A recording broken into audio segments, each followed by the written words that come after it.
Acts of the Apostles, reading 1, chapter 6, 1 to 7. About this time, when the number of disciples was increasing, the Hellenists made a complaint against the Hebrews in the daily distribution. Their own widows were being overlooked.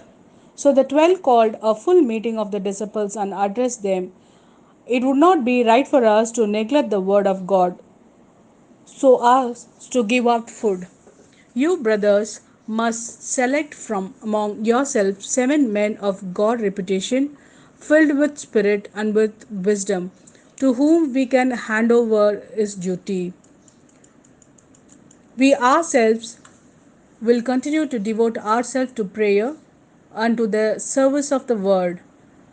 The whole assembly approved of this proposal and elected Stephen, a man full of faith and of the Holy Spirit, together with Philip, Prochorus, Nicanor, Timon, Parmenas, and Nicholas of Antioch, a convert to Judaism. They presented these to the apostles, and after prayer, they laid their hands on them.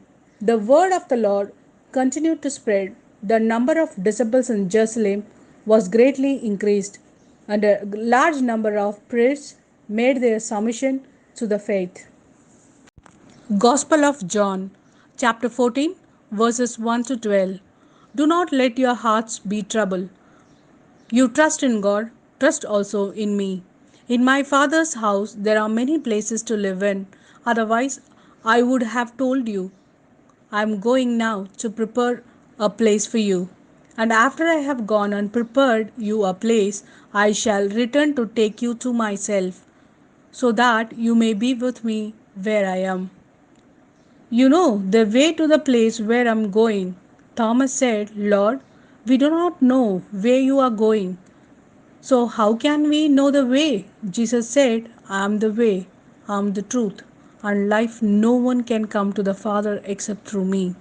If you know me, you will know my Father too. From this moment you know him and have seen him. Philip said, Lord, show us the Father, and then we shall be satisfied. Jesus said to him, Have I been with you all this time, Philip, and you still do not know me? Anyone who has seen me has seen the Father. So how can you say, Show us the Father? Do you not believe that I am in the Father and the Father is in me? What I say to you, I do not speak of my own accord. It is the Father living in me who is doing his work. You must believe me when I say that I am in the Father and the Father is in me, or at least believe it on the evidence of these works. In all truth, I tell you, whoever believes in me will perform the some works as I do myself, and will perform even greater works because I am going to the Father. Reading 2. The first letter of Peter, chapter 2, verses 4 to 9. He is the living stone, rejected by human beings, but chosen by God, and precious to Him.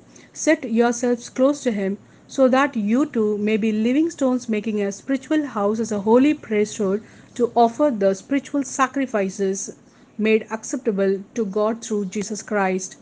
As the scripture says, Now I am laying a stone in Zion, a chosen precious cornerstone, and no one who relies on this will be brought to disgrace. To you believers, it brings honor, but for unbelievers, it is rather a stone which the builders rejected that become a cornerstone, a stumbling stone, a rock to trip people up. They stumble over it because they do not believe in the word. It was the fate in stone for them. But you are a chosen race, a kingdom of priests, a holy nation, a people to be a personal possession, to sing the praises of God who called you out of the darkness into his wonderful light.